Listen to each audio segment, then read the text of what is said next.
Hi everyone, welcome. As a preliminary matter, this is Ruth Febo, co-chair. Please permit me to confirm that all members and persons anticipated on the agenda are present and can hear me. Members, when I call your name, please respond in the affirmative. Juan Acosta. Present. Noor Ali.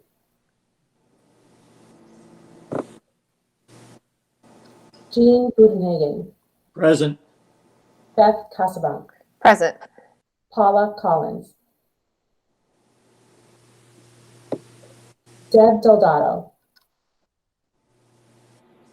Maura Egan.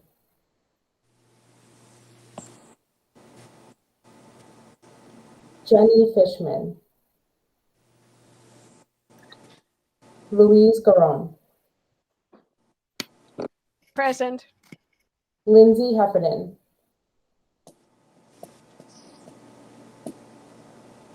Elizabeth Hilton. Present. Donna Jarrow. Kelly Joseph. Here. Ruth Gio Kaur.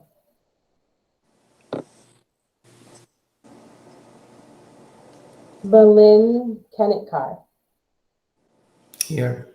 Zoya Mehta. Here. Rich Petrucci. Present. Priya Ratnam.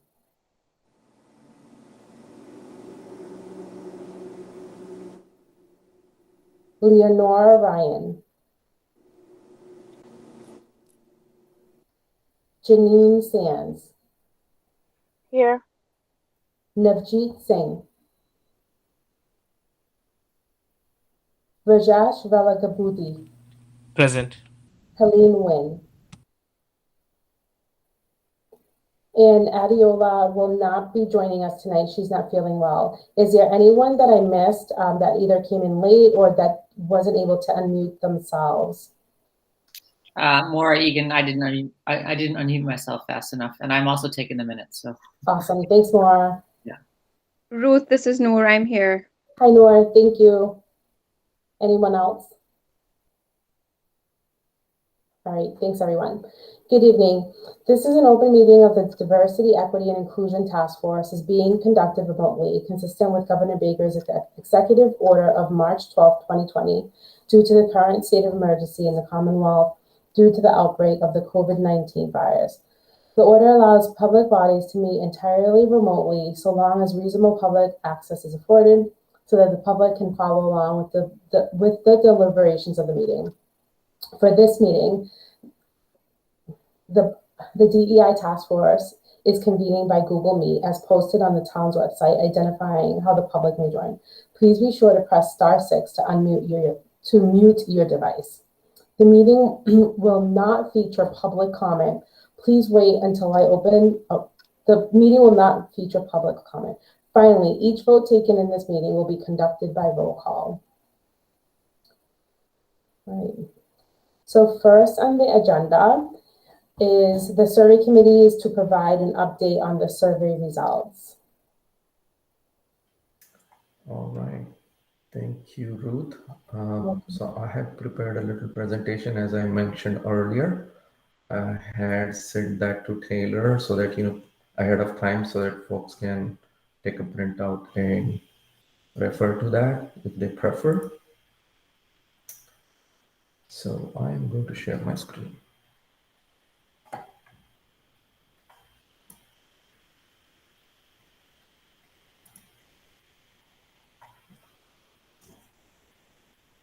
Are you guys able to see my screen? Yeah, we can see it. Okay, perfect. All right. Thank you so much. All right, so let's get started. I know everyone is excited to see, how this all panned out. So awesome team. Everyone contributed to making this survey and distribute it. So thanks for that. And thanks for this audience for providing feedback as well as we were preparing the survey. So we ran a campaign, online around 5 weeks, and print copies were made available soon after. Thanks to Deb, Jenny, Priya, and Ruth for distributing print copies. And Taylor at Town Hall has been really awesome. So thanks to Taylor. But at the same time, we also face some challenges. As we all know, we kind of had to work within certain timeline. Our survey was launched Monday, June 21st, but survey launched after the state lifted state of emergency, which was on June 15th. Schools were closed on June 18th. So, we wanted to send out these while schools in session. So those kind of timelines missed. Again, long awaited vacations for all reasons that we know before and after 4th of July. So we are very much grateful to those who participated in the survey, no matter what. But these were the challenges that we faced and lessons learned, I would say. So with that said, who did we hear from? So as you can see, our top two age groups categories, they fit into 41 to 70 years of age, from a demographic perspective. If you see from the origin perspective, almost all but few came from non-Hispanic, non-Latino, non-Spanish origin.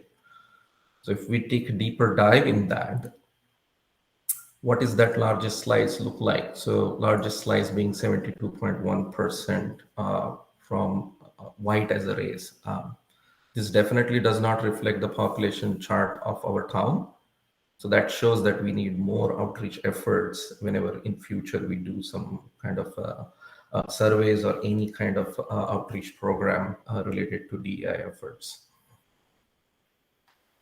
By gender, largest respondents were female.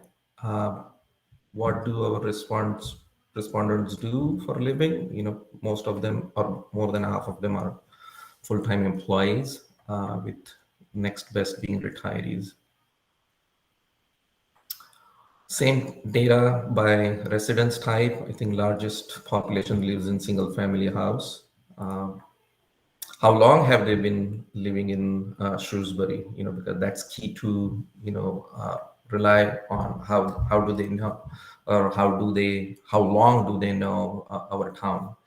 So almost 80% of our respondents have lived minimum of 10 years and more. So that's a good understanding of pulse of our town. With that said, what do they think about town needs to address related to DEI? So almost 3/4 of respondents think town can do more. From that, if you can see, almost or more than half of them, little over half of them experienced some kind of a bias or discrimination, whether towards themselves or someone or both. So if we just dig down into the folks who experience bias, what does that look like, right? That slice of number, if you can see, the staggering almost 84% didn't report any kind of bias or discrimination to their superiors, whether it is in schools or to the authorities from a public safety perspective, or at their workplace, or whatever that was, wherever they observe.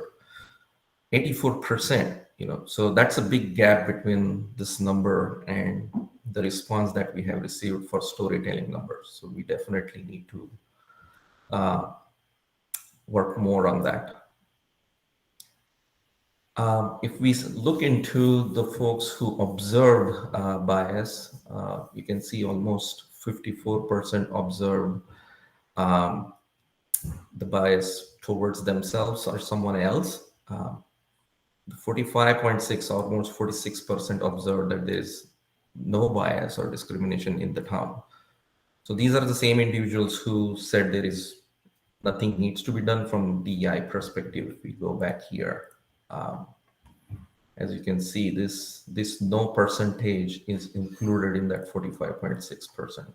So that's why it's been just to see a perspective, as to who got, who observed the bias towards themselves or someone else versus, the population who doesn't think there is a bias at all. So what kind of bias or discrimination was observed? And if we just try to just take anything above 10%, you can see race, ethnicity, or culture is at the top of the chart, with the next one being political choice with this charge atmosphere. The third one being religious, spiritual beliefs, or socioeconomic status. Disability comes close with 9.7%, but it looks like there is a wide range of various kinds of discrimination and all kinds of discrimination that people have observed. And as you can see, which are these areas, or where was this observed? And staggering 58% or almost 58% observed that in our schools. The next three categories being distant categories being doing business, public safety, employment.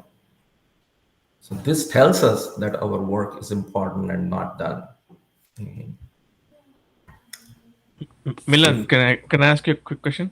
Sure. So if it's 58% at schools and majority of our demographics are above 41, does it saying that teachers or the staff observed the incidents? It's not the children. Can we say that? That's a good question. And so if you see 41 to 70, either these individuals have young kids going into schools, or they have observed in schools, is how I derive it based on the data. But to get to the bottom of it, we need to really work with the school department and find out how can we take that next step of the next kind of survey specific to school related things. And again, schools, you can see, it's not just the education, right? I mean, there are so many other things related to school activities that goes on. Like, are people, there could be people who could be talking about, free kindergarten versus paid kindergarten. That's a discrimination now that we are solving for that. But that's one kind of thing. Another thing could be, again, this is just my personal opinion. I don't have a data, but there could be something related to food or sports or any other kind of things that goes related to school, right? So it doesn't need to be all these 58% shouldn't be attributed to our educators, but something is going on, or it could be between kids, who knows, kids targeting other kids, that could be a discrimination too. But we don't know that, Thank you. This is just a pulse. All right. Good question. With that said, our print surveys, we didn't had an opportunity, or we didn't had any comment box in our online surveys, but print had a lot of white space, and we got some more insights and written comments on our paper surveys that we got. Some good, some really bad, and I just wanted to show that here as to what kind of comments they were written there, and some of them were encouraging too, appreciating our work. So these are the reason we should continue to build on what we have done so far, or we have been doing for last 10 months or so. So what do respondents think about addressing these issues related to DEI, right? So, we had those different kinds of categories, like at least 6 or 7 or 8, town hall and schools and other places. So what do these respondents think? Almost 56% think, either agree or strongly agree to do more to implement DEI policies at town hall. 44%, think to do more at Celco.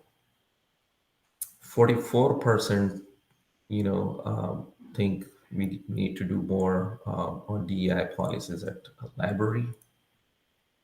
62.7, almost 63%. This goes hand in hand with the findings of the top category. They think we need to do something more at schools.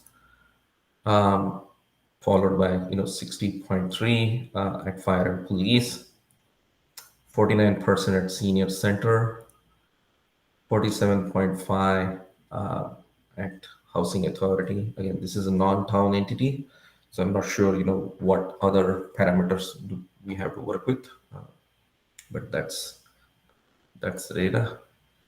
And 58.8, almost 59% think we need to do more, or agree or strongly agree to do more related to DEI policies at towns, civic boards, and committees. So if we put 8 of these categories side by side, this is how it looks. I know this is hard to read. That's why I just called it out in earlier slides as its own. So that's the overall data that we have got. So if I just put a summary, again, I haven't brought in all.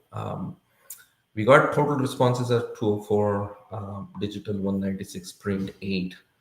I already explained about the challenges that we face. So, I think if our timing would have been good, we would have got more responses. Preferred communication tool, as you can see, digital is way more than print. So online social platforms, community groups takes the top part there. The top category of survey, 72.1, by race and origin is white. 57.9 respondents either faced or observed discrimination at our schools. Top 2 categories for the bias and discrimination were racial, ethnic, or cultural bias and political choice. Okay, just top 2. 84% did not report the incident. 45.6% respondents have not seen or experienced bias or discrimination within our town. And as out of those 8, if I just take top 3, these are this is where folks either agree or strongly agree to do more to implement DEI policies, schools, fire and police, and town civic bodies and committees. So that's the overall summary. Again, I just took some snippets. That's the data that we have gotten so far. I think we can do more. Again, we haven't combined or created a correlation out of all these things, just like how Rajesh asked, between schools and the age demographic. That was a perfect correlation question. I think we can come out with more statistics like that, just to see where can we double click and do a second stage of surveys. As part of recommendation, probably we can come up with that kind of thing. But those are the things that we can do, or there is a potential based on this data, and we can create or identify and provide those recommendations accordingly. That's all I had. Thank you so much, and thank you for my team. So before I open it up for questions, comments, I'd like to say a big thank you to everyone on the survey subcommittee. I know that was a lot of work, so we really appreciate all of your hard work. Thank you, Ruth. And thank you to all of you. All right, so I will open it up. I'll start looking for hands raised.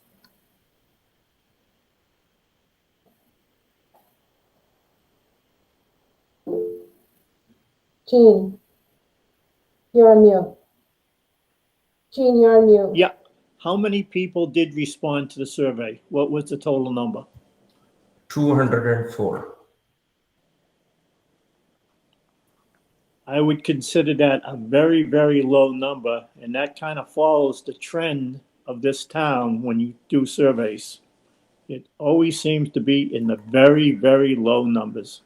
So, but 204 so far, are you going to continue, or is that it?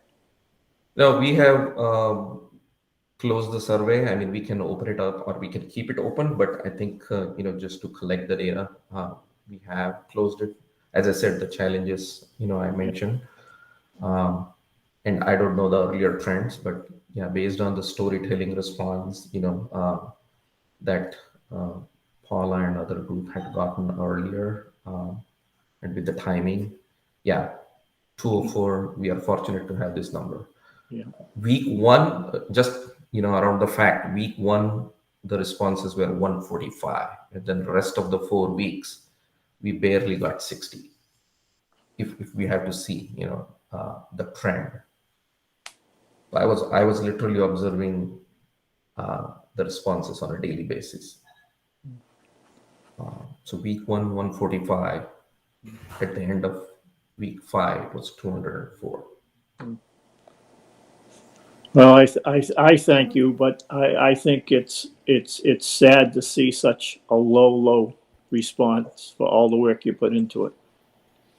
That's Agreed. all I have. Thanks, Gene. And Thanks, I couldn't Gene. agree more.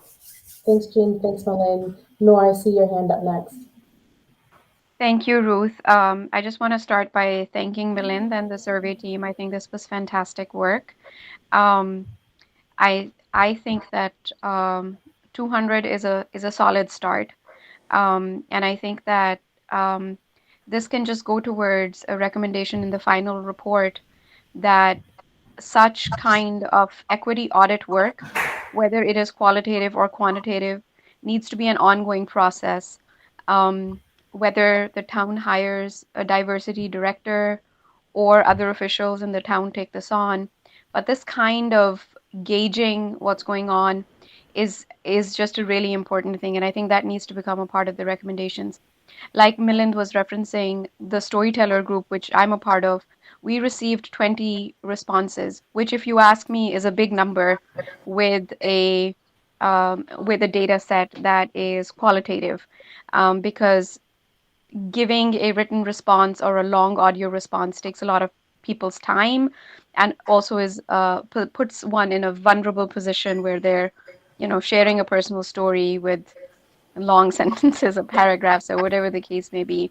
So I think, yeah, I mean, on face value, when you look at it and you're like, it's 20 people, what does that have to do? Say it's 20 brave people. It's 20 people who really are putting in that time and effort to say something. So I think that this is a beautiful start in terms of the survey work that you guys did. Um, and I think that this definitely needs to be an ongoing process in the town. I think it gives us a really a broad stroke picture of what the DEI team was aiming to find.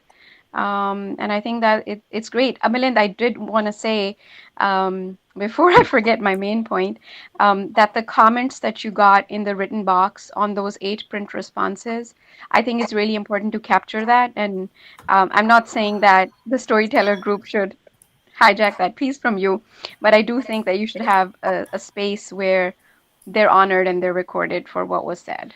Yep. And that's it. Thank you.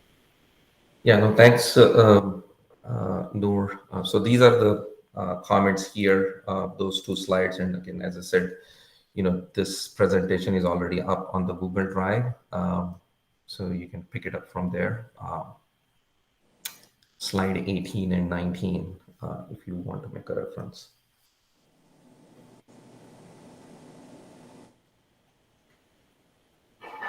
Thank you. Is there anyone else with questions or comments? Leonora?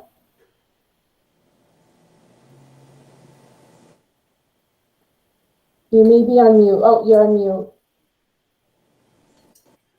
Did a great job with the survey. The committee needs to be congratulated. My question is, can you email the slides that you showed us to us so that we can ponder them a little quicker? Slower, I mean, not quicker, slower. There were a lot of percentages and the the pie graphs and things. I personally would like to look at them probably a little bit closer. Yeah, I mean, the whole presentation is there on the Google Drive where tonight's agenda is where stored. That's where Taylor has put the PDF copy of this whole presentation. So you can take it from thank there. you. And before I forget, actually, or before someone asks next question, the data based on which all these things is a public record, and that has also been copied by Taylor under the data collections folder, and she has made a new folder called Survey Responses July 2021, and the CSV file is underneath that. So please make a note of that too. It's a public record, and that's been already placed on a Google Drive. Thanks, Milind. Thanks, Leonora. Rajesh? Yeah, one quick comment. Milan, I think as we say, as Noor said it early on, this should be the baseline data, and then as we keep moving year over year, we should definitely be getting a good overview of how the things changing within the town, and also with the survey respondents, with of all the odd combinations that you mentioned, the challenges, roadblocks, and COVID. If we have received 200, maybe by looking at what the data provided, more residents and committee like people in the town will be willing to provide more feedback in the next iteration. I'm very confident on that. Good work, and thank you for that presentation. Thanks, Rajesh.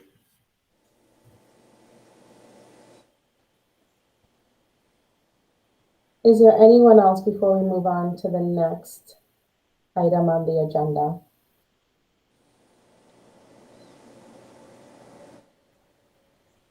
Great.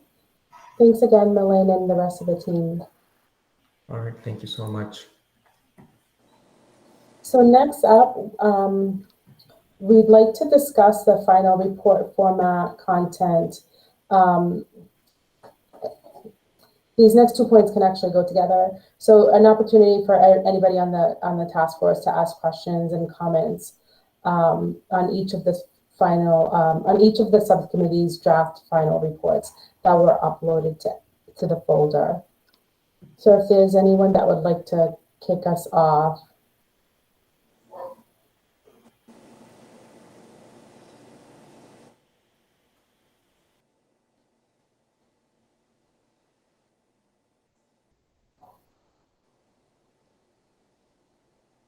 Okay, so I don't know if this is a good thing or a bad thing. So I haven't been in the folder as of today, but we had most of the subcommittees submit their final report / recommendations. And how would you guys like to move forward for this section of the meeting? If I'm not seeing questions or comments. I'll take that everything looks good, and Adiola and we'd like to vet someone, but we can start working on the final report.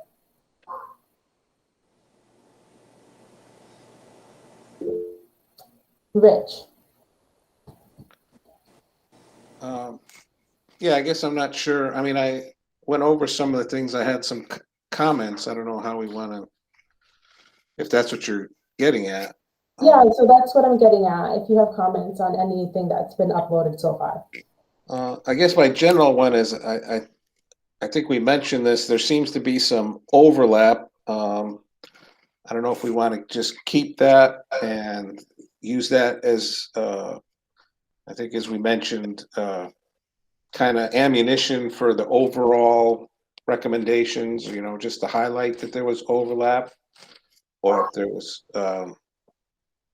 or if we want to simplify some of the recommendations to shorten the document, specifically looking at education. I think their first one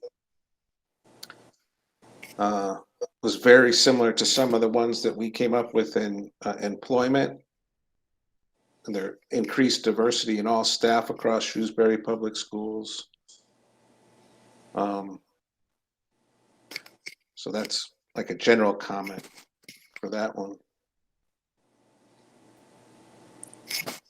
Thanks, Rich. Yeah, I think what we had decided, and please correct me, anybody, if I'm wrong, is that we would highlight if there was overlap and use that as just to, to further prove the point that that recommendation, weighs more, has more of a priority. Were those your only comments, questions, Rich? You can always come back on. I just want to make sure that I don't cut you off. Well, like I said, it's some are kind of be easier if I kind of sent in some edits somehow, but Yeah, so I'm going to speak to that in just a second. Well, in a couple minutes. I see Beth has her hand up. okay. Thanks, Rich. You're on mute, Beth. Nope, you're still on mute. There you go. Okay. I guess I put my hand up or down and didn't take myself off mute. But anyway, thank you. I was speaking with John Samia, who is the chair of the Board of Selectmen, and about how we were going to be presenting this report and when, because it is due, in October. And then according to our charge, we're supposed to be done with it a year after our first meeting. And our first meeting was on October 19th. So his thought, and I think this is a really great one, is to have a separate meeting of the Board of Selectmen just for this purpose, so that the report can be presented by you and Adiola, and the board would have an opportunity to have a discussion around it. His thought, and I agree with this wholeheartedly, is that the work of this committee and the report is probably way too much for just a regular business meeting, because we want to make sure that we really have the time to spend receiving the report and also having a robust discussion around the things that are mentioned in the report. So saying that, we're looking at possibly October 19th, ironically, which is the Tuesday between our regularly scheduled meetings. We have one, the second and the fourth Tuesday of the month. But what the board would prefer to have is a week to have the report ahead of time. So if we could have it by October 12th, so that we have a week to really digest it and read it thoroughly before we have the meeting. So I just wanted to put that out there for people, just so that you know what we're thinking on our end. All right, thank you, Beth. That's really important. I'd like to just share my screen to go over the new proposed timeline. So I want to thank you, thank everyone who submitted reports and recommendations. Let me know when you can see my screen. Yeah? Yes? Yes. Yeah, okay, great, thank you. Yeah. So on the gray and the light blue, this was the old timeline that we had. So originally we were thinking not to meet in August, but that obviously is not happening. So this is us meeting today, going over the survey results, updates, and then discussing the final reports. So because we have already received draft recommendations to implement into the report, we were thinking of using what we have so far, unless there's anything that needs to be added that came out of the survey, and having the final report due September 20th. So that means Adiola and I, and we'd also like to tap into if there's anyone that has any expertise in the area of writing reports similar to what we'll be submitting to the BOS. If anybody would like to help us out, we'd really appreciate it. So that being said, using what's already been submitted and having a final version done by the 20th, or close to final, right? And then we'd set that out, send that out, to the DEI task force, and we'd meet on October 4th and discuss and give last thoughts. Then, so we were thinking 2 weeks, Beth, but we can move that to, so that would give us a week to implement those last thoughts. And the whole task force would meet again the week after, October 11th, to finalize and vote on the final report. And then we would submit on the October 10th. What does everybody think about that?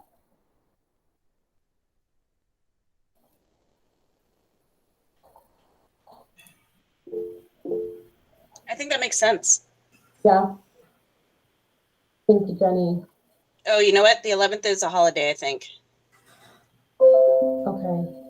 All right. So then maybe the 12th. So we've been meeting on Mondays. I think that's how we started. We just kind of kept that. So if that's a holiday, we can set to meet up the 12th. Oh, wait. That's when it's due to the committee. Okay. So, all right, we'll have to rethink some dates here. So Beth, you'd like it on the 12th because the BOS meets on the 19th. Correct. Okay. Honestly, though, if it's the 13th, it's not the end of the world. Okay. Thank you. Okay. Okay, so this would be a Tuesday meeting. Oops.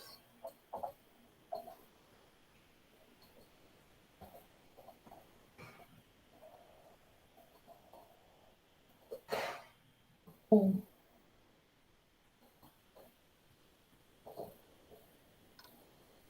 Oh, sorry. So does this look good here? So do any of the subcommittees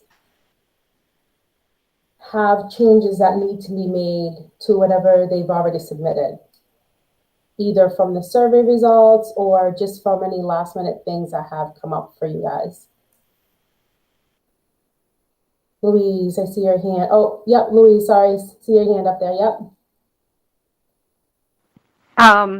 So I just updated so we had done a Google Share Doc with you guys, and what it is looking like right now is our last edit. And I finished that at like midnight last night, and I had sent an email out saying this is looking good. So I'm just wondering that Taylor had taken the last share that we had done with you and turned that into a Word doc. And if she hasn't updated it to the very last one from last night, then you guys have the older version. And I just made very slight edits to it just for a smoother read, Okay. and to make sure that it looked confidential. All right, thanks, Nora. Can you just send your final version to Taylor again, please, so that she can. I did last night. Okay, thank you. Mm-hmm. Louise, your hand is up. Yeah, I have to say, I am a little bit surprised upon reading the Public Safety Subcommittee report. I don't know if it's just me. I took an opportunity to sit in on at least one of the meetings with the chief of police. And he, for example, was talking about an expert with whom the Shrewsbury police force was already working. And so there's a recommendation here to hire an expert and work with them on an ongoing basis. There's another recommendation here, and I'm feeling like I'm being a little unfair because I don't know how many, is anybody here from the Public Safety Committee? We do have members from. Yes, there's members here. Okay. I am just surprised. In 1986, I would have expected to see this list of recommendations in New York City. But I really don't see any consideration taken for what the police force is already doing. But then again, I have not been in on your meetings, so I don't know if I'm being unfair to you. So can you please clarify this a little bit? Is there anybody on the PS subcommittee that can talk to that? So I'm happy to speak directly to that question that Louise just raised around the policy review. So that's accurate. So Chief Chief Anderson had indicated to us during one of our meetings that they are due to have a procedural review of all of department policies. I believe it says May of 2022, if I remember correctly. So that's so specifically because a lot of the policies and practices are outdated and need just kind of a refreshing.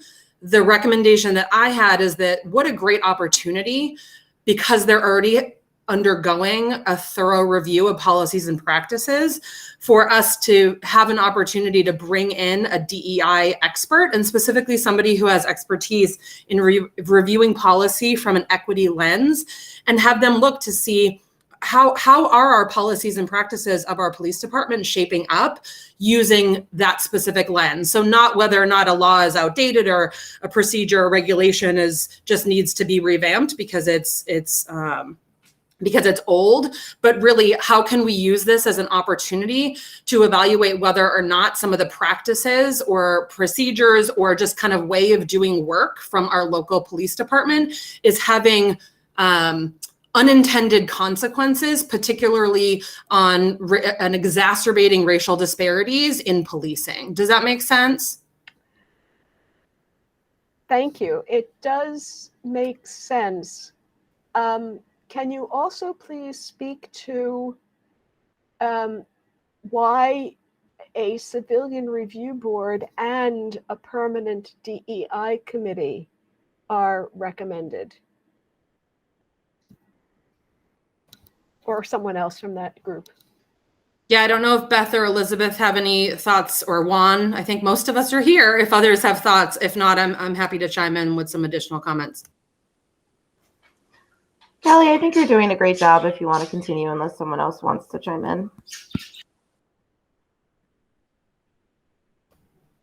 Go ahead, Kelly. I think that you are doing a great job and you should continue. I think that you articulate very well the thoughts of the committee. Sure. So I think the recommendation around a permanent DEI committee or commission or board was really speaking to what our group felt is needing more sustainable infrastructure at the town level to maintain a lot of the work that we're all proposing, right? Again, this is a year-long effort from all of us, and it's really we're only scratching at the surface. And so if we really want to see long-term sustainable change with regards to DEI at all levels of the community, we really need to stand up something permanent that is its own standalone committee with authority at the town level. So that's kind of, and frankly, I was surprised that we didn't see that across the board in some of the other subcommittees, because as our conversations as a subcommittee evolved, we kept saying, there's no way that we don't have a permanent, sustainable board that is taking over the work that we have only just begun. So again, I don't know if that's a sentiment that others share that just didn't make it into final reports, but that was what that recommendation was specifically talking about. Civilian Review Board, on the other hand, is a totally separate recommendation that really speaks to having a mechanism in place, an independent mechanism for citizens of Shrewsbury to be able to report concerns of misconduct and discrimination, for a board to review those complaints and to make recommendations or even make kind of disciplinary decisions. So that, again, kind of very separate recommendations there. So I don't know if that fully unpacks what your question was or if there's other thoughts, but hopefully I've been able to draw that distinction.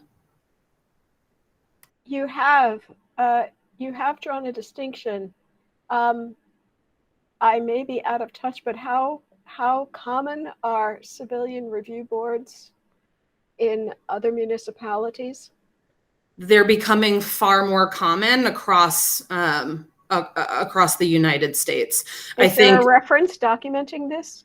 So yeah, there's many, I think so, but we can, if you're looking, I'd be happy to connect with you offline, Louise, if you have specific questions, or if you're looking for specific references that talk about the efficacy and the kind of the purpose behind civilian review boards. So that's certainly something we can unpack further. Thank you. I think Jenny had her hand up. I'll raise my hand again if I have another question. Thanks, No, I was Louise. just gonna Thank you, say- Kelly. Before you continue, Jenny, I'd just like Thank to say, you, Kelly.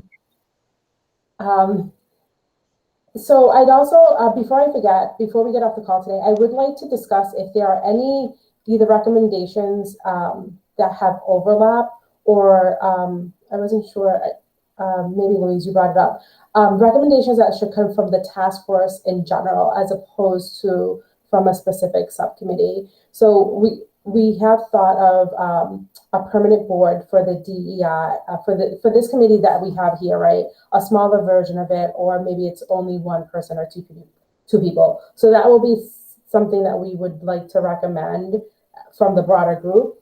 And also, the housing committee had suggested a landing page as part of the work that's come out of this, where residents can go to.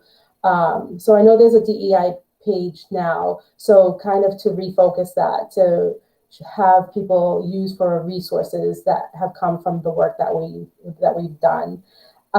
If there's anything else that you guys think of as we move along tonight, please either put it in the comments or raise your hand so we can discuss them.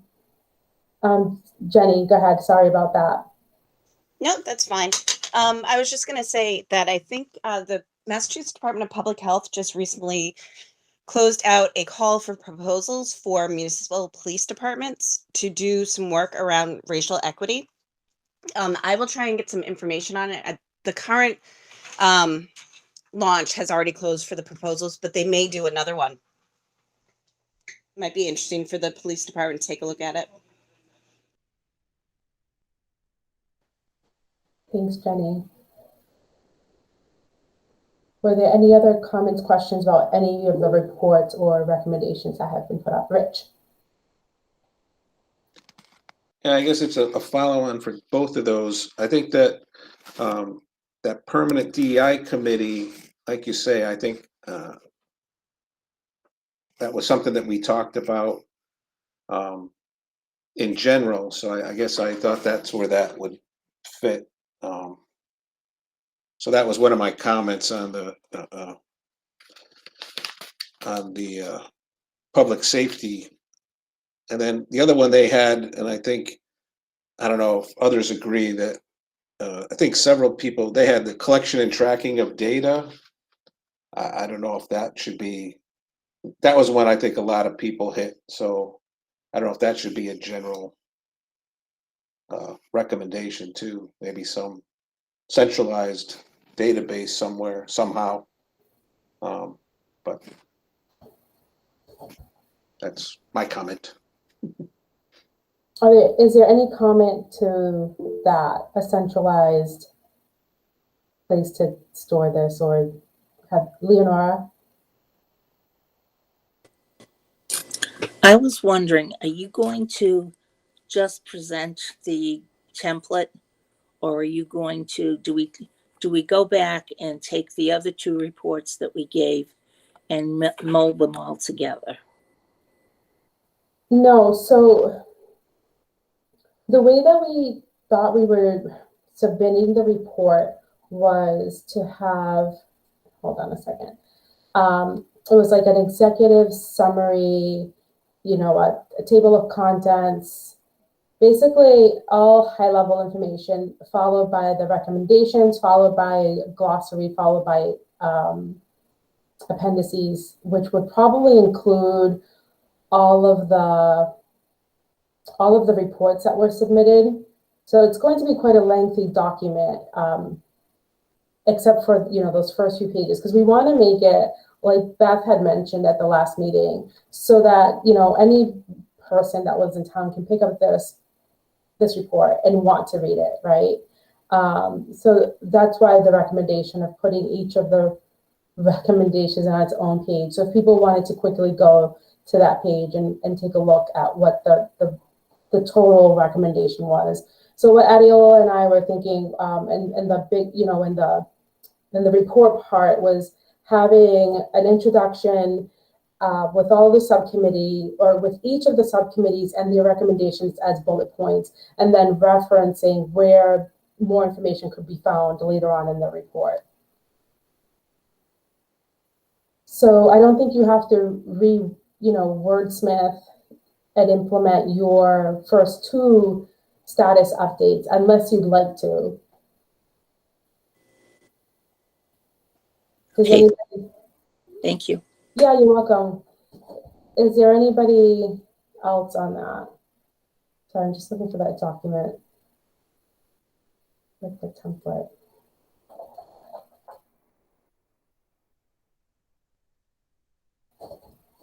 So for the general report format, we were thinking a table of contents, an executive summary, an introduction of the task force and the organization, and subcommittee findings.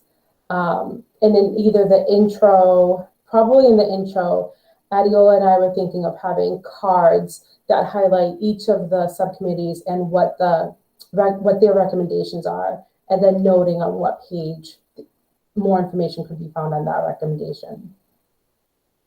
Does anybody have any thoughts on that? That's why we're looking for someone who has expertise or experience writing these types of reports. We realize we want to make it so that it's easily readable, easily digestible, but we also want to include all the work that we've done, all the, a lot of the data that we've gathered.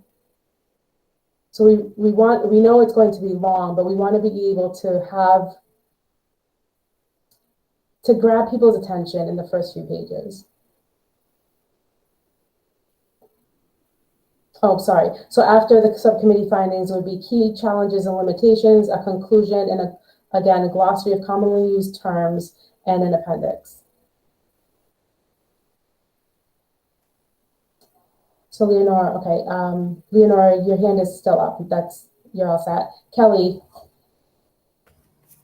Yeah, Ruth, I just wanted to respond to one of your questions earlier, which is, are these our final draft reports? And I think our chair is not here, but I feel fairly confident in saying that I think we need one additional pass, just because we did not have an opportunity to convene and get some consensus around like the prioritization of some of the recommendations, as well as just getting clear on the language around what the intended impact is. So I just wanted to share on behalf of our subcommittee that I do think we need one additional opportunity to meet as a group. I also just wanted to reflect what is pretty obvious is that there's a lot of folks missing from today's meeting. And so if this is the only opportunity to read and respond and kind of discuss subcommittee reports and recommendations, I feel that's a misstep because we don't have all of the drafts. And I do feel like there's a lot to be gained from kind of not reviewing by ourselves in a silo, but having an opportunity to discuss and chat about where the recommendations are coming from. And so I don't know how that would work with the timeline, but August is just a tough month because of vacations. And I would feel kind of uncomfortable moving forward without having an opportunity for the remainder of the group members who are unable to attend to really engage in the same type of forum around these recommendations. So I just wanted to add that. And then lastly, if you're in need of other people to help support a final report draft, I'm happy to lend my help to that process if it would be helpful. Thank you, Kelly.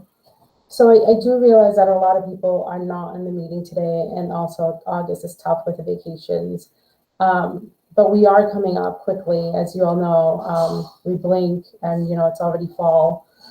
The only thing I can suggest is to have another meeting, so let's see, at the end of August, but I don't know if that's going to be any better, right? And then we keep creeping into September.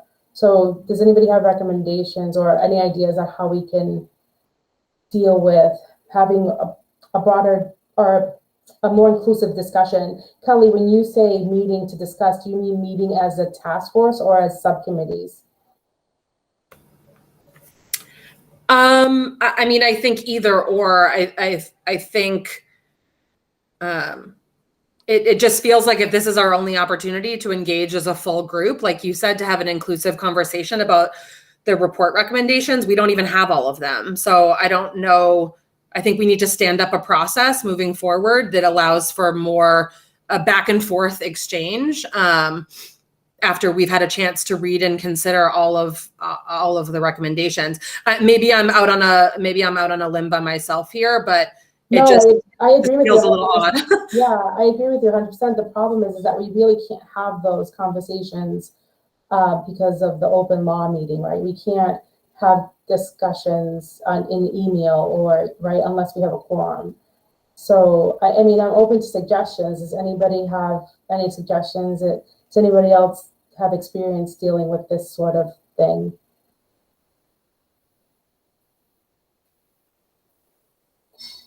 So the only thing I can suggest is setting up at least one more meeting and using the time. So really our only agenda item would be discussing the reports as they stand now. What do people think about that? If I could just get some head nods. Beth, you have your hand up, please. So just thinking through how we best balance making sure we get feedback from everyone and providing that opportunity, I think it makes sense to set up another meeting. But I think also maybe from you and Adiola, an email can be sent to the committee just saying that here's the draft reports. And maybe even just have Taylor send them as an attachment rather than putting them in the drive, just so that people have them a second way. I know they do that for the Board of Selectmen sometimes because things do get lost in the drive. Sometimes it's difficult to navigate. If you just have it in front of you in an email, it just makes it that much easier. And then just be very clear that the final opportunity for input is going to be at this meeting. And then we have to move forward because we're on such a tight timeline. Yeah. Is there a comment or a question? Thank you, Beth. Sorry, was there a comment or a question? Let's see. Okay. So as of right now, so let me put up that Excel spreadsheet again with the timelines.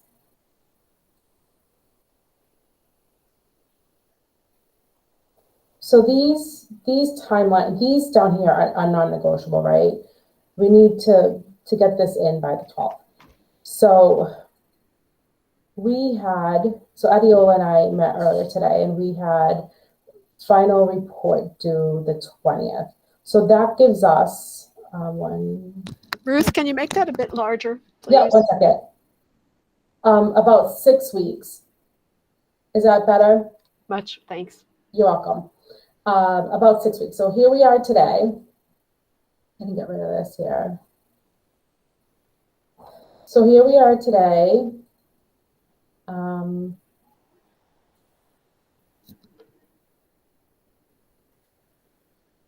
So if we meet in 2 weeks on the 23rd, and then on the 13th, so in another 2 weeks, so August 23rd, so we could either meet August 23rd and the 13th, or August 23rd and the 20th, and our only agenda item would be to discuss the reports, the recommendations. Also, did we decide if we are going to prioritize the recommendations, not only within the subcommittees, but from the larger group?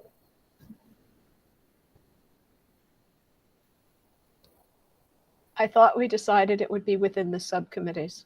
Okay, thanks, Louise. So thoughts on, meeting 2 weeks from now.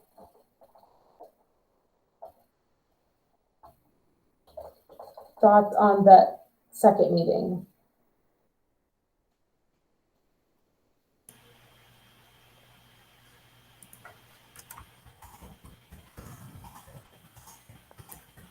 I think that sounds like a good plan. And I think that we have to have a second meeting. And I think either one of the dates you suggested are going to have to work. All right, so I'm going to choose.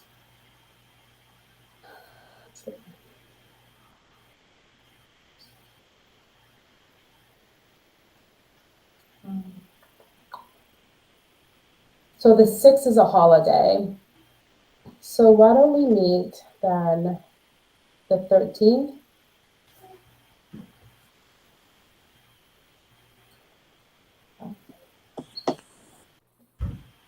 That works. Yep.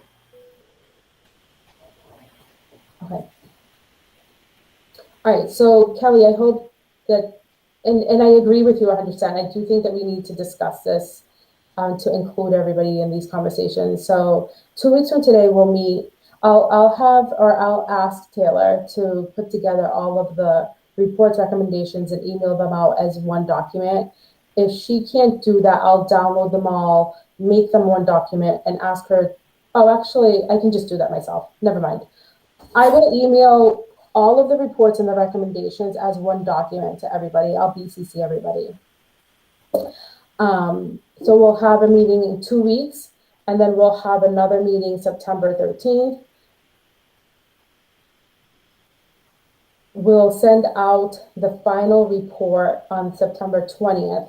So Adiola and I and Kelly, and if anybody else wants to help out, then we'll meet on October 4th to give our last thoughts.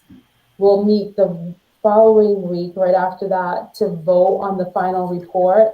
So after the 4th, I'll email everybody the final report.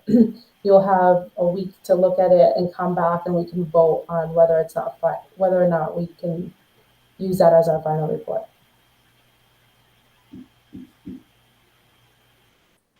Ruth? I offer to help on the final report too. Awesome, thanks, Louise. Beth, I see your hand up. No. Yep, just procedurally, you can definitely pull together the email and put in it all the attachments, but I would still have Taylor send it out to the group. Oh,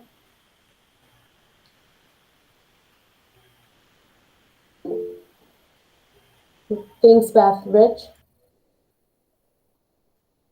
Yeah, I'm just trying to, just for my clarification. So these meetings are just going to review the report in different stages? Is that? Not in different stages. I mean, we can set up however we want, but basically what I'm going to do tonight is I'm going to get off of this meeting, and I'm going to download all of the reports that we have thus far, create one document, and ask Taylor to email it to everybody. And then Right. that will get, so you guys will either get it, what's today? Today's only Monday. Hopefully you guys will get it in a couple of days by the end of the week, right? And that will give you about 2 weeks. We'll meet in 2 weeks to discuss all those reports. You know, maybe something will come out of that meeting, maybe it won't. We'll meet in 3 weeks after that, and maybe something will come out of that meeting, maybe it won't. We'll meet or Adiola and I will send out the final report with the help of Louise and Kelly, and then we'll meet on October 4th to give last thoughts. We'll vote the following week, and we'll submit the final report to the BOS on October 12th. Does that make sense, Rich? Does that make sense to everybody? Melind? Sure. Yeah, thanks, Ruth. Yeah, I was, I think, just picking up where Rich was going. I think I was thinking, like, should we ask each committee to kind of explain where they are coming from, so that, you know, I think just like how Louis had questions related to public safety, you know, I think everybody will form their own opinions based on the written document. I think it will be good to hear what that committee has done and why, or, you know, what is the information based on which they are suggesting, and so you would like go through that. Okay, so you would like each committee to present like their thought process, or why they're putting forth what they're putting forth? Yeah, like quickly 15 minutes, so that, you know, and then, you know, if we have an agenda, like I mean, the meeting schedule looks good to me, but I think if we know, like, on, you know, the next meeting, we are going to discuss, let's say 3 committees, you know, half an hour each, then, you know, 10 minutes to present, 20 minutes to kind of deliberate, just to clarify the thoughts. I think it will help each committee. At the same time, it will help wider audience to kind of answer their own questions if there are any common questions. Again, just a thought, suggestion. No, I like that. I like that. Thank you, Melind. Jenny? Yeah, I think our subcommittee, the housing, was going to meet next Monday just to finalize our recommendations. Yes.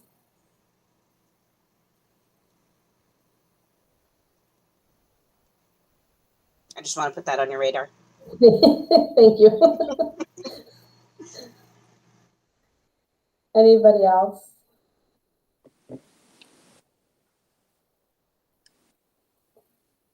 All right.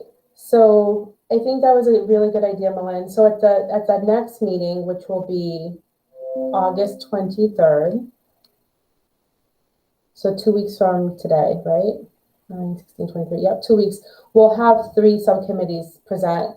I'll just pick 3, and we'll have questions, comments, and then the other 3 will present at the next meeting on September 13th.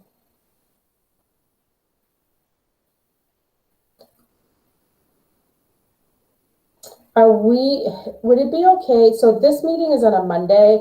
Would it be okay if we did this meeting on a Wednesday instead of the 13th, so the 15th?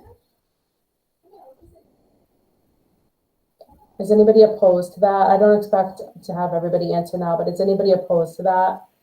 Just, I'm away this week, and I'm not coming back till the 14th, so just have a day to regroup.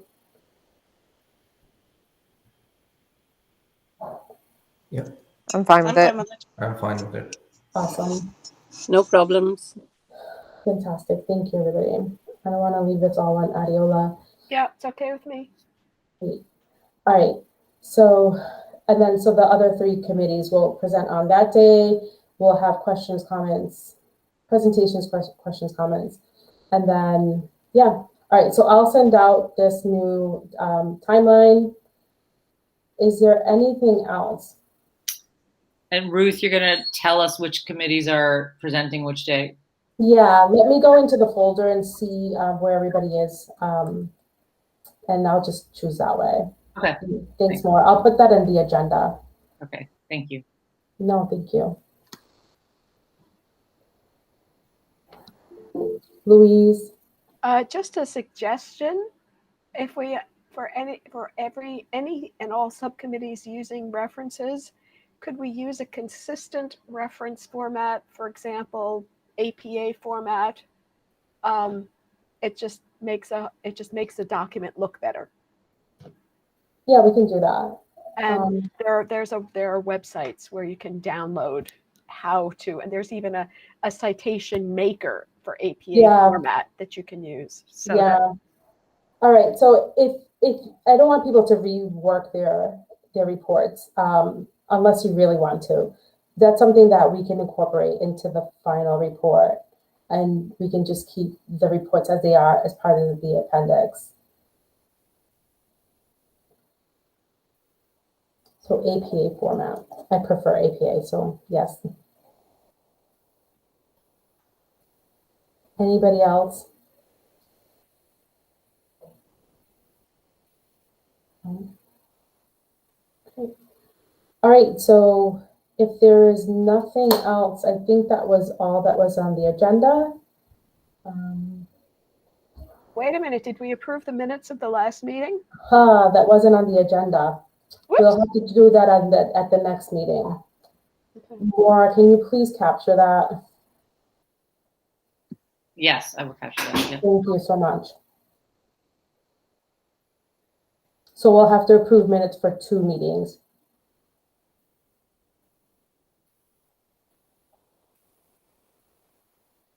Okay. Can I have a motion to adjourn? Louise, can I have a second? Malind. All right, everybody, enjoy the rest of your evening. Good night. Thank you. Bye, everybody. Thank you. Thank you. Good night. Good night. Thank you.